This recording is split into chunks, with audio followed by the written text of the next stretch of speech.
Halo semuanya, saya akan menjelaskan komponen-komponen komunikasi. Pertama-tama aku akan menjelaskan apa itu komunikasi.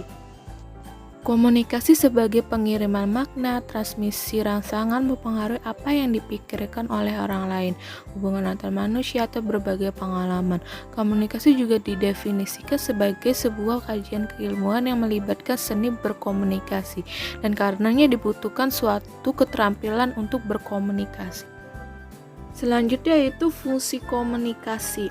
Fungsi komunikasi yaitu ada 6 fungsi komunikasi. Yaitu pertama, pembentukan konsep diri. Konsep diri adalah pandangan kita mengenai siapa diri kita.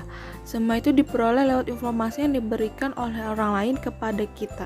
Kedua, menyatakan eksistensi diri.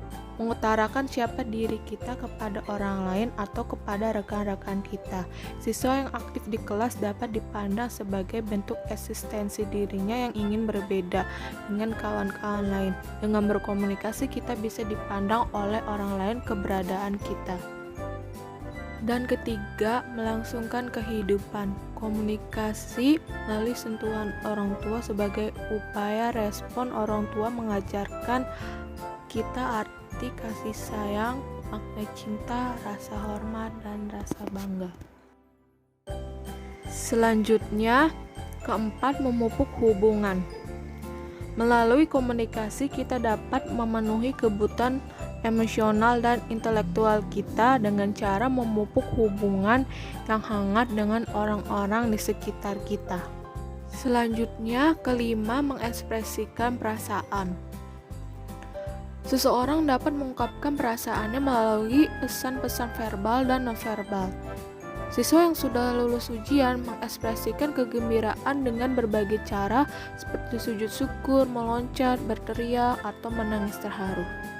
Selanjutnya, keenam, terakhir, fungsi instrumental. Komunikasi berfungsi sebagai instrumen atau alat untuk menginformasikan pesan, mengajarkan ilmu, menghibur, mempengaruhi orang lain, mengubah sikap, opini, perilaku, dan masyarakat. Selanjutnya ada beberapa komponen-komponen komunikasi, yaitu ada 7 komponen komunikasi. Pertama, komunikator. Dalam konteks belajar mengajar, guru dan siswa berperan sebagai komunikator, sehingga terjadi komunikasi dua arah. Ketika guru menyampaikan materi pelajaran kepada siswa, guru berperan sebagai komunikator, dan siswa berperan sebagai komunikan. Sebaliknya, ketika siswa bertanya atau menyampaikan jawaban pertanyaan kepada guru, siswa berperan sebagai komunikator, dan guru berperan sebagai komunikan. Selanjutnya, kedua, encoding. Encoding adalah proses yang dilakukan oleh komunikator untuk mengemas maksud atau pesan yang ada dalam benak dan hatinya menjadi simbol-simbol, suara, tulisan, gerak tubuh, dan bentuk lainnya untuk dapat dikirimkan kepada komunikan. Ketiga, pesan atau message. Pesan atau message adalah maksud atau informasi yang akan disampaikan oleh komunikator melalui simbol-simbol. Pesan adalah sesuatu makna yang terkandung dalam simbol-simbol. Pesan dapat berbentuk verbal yaitu ucapan dan tulisan, sedangkan berbentuk non-verbal yaitu berupa gerak tubuh atau ekspresi wajah. Keempat, saluran dan media. Saluran adalah tempat pesan dalam bentuk simbol-simbol dilewatkan dari komunikator ke komunikan. Manusia dapat mengirimkan pesan secara tertulis melalui surat, papan tulis, buku, dan lain-lain. Pesan dalam bentuk suara dapat disampaikan secara langsung atau melalui pengeras suara, CD player, radio, dan lain-lain. Pesan dalam bentuk audiovisual dapat disampaikan antara lain lewat film project dan TV. Kelima, decoding. Decoding adalah proses yang dilakukan oleh komunikan untuk menginterpretasikan simbol-simbol yang diterimanya menjadi makna. Pemahaman penerima terhadap pesan yang diterimanya merupakan hasil komunikasi.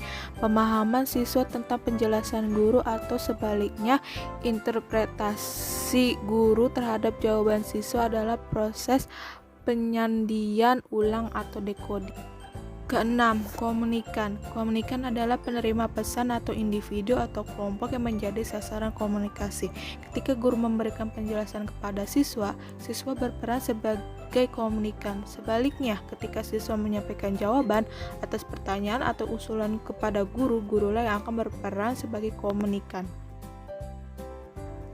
Ketujuh, umpan balik atau feedback adalah informasi yang kembali dari komunikan ke komunikator sebagai respon terhadap pesan yang disampaikan oleh komunikator. Dari umpan balik ini, komunikator dapat mengetahui pemahaman dan reaksi komunikan terhadap pesan yang dikirimkannya. Nah, itulah sedikit penjelasan dari saya apa saja tentang komponen-komponen komunikasi. Semoga kalian dapat memahaminya dengan baik-baik dan terima kasih. Assalamualaikum warahmatullahi wabarakatuh.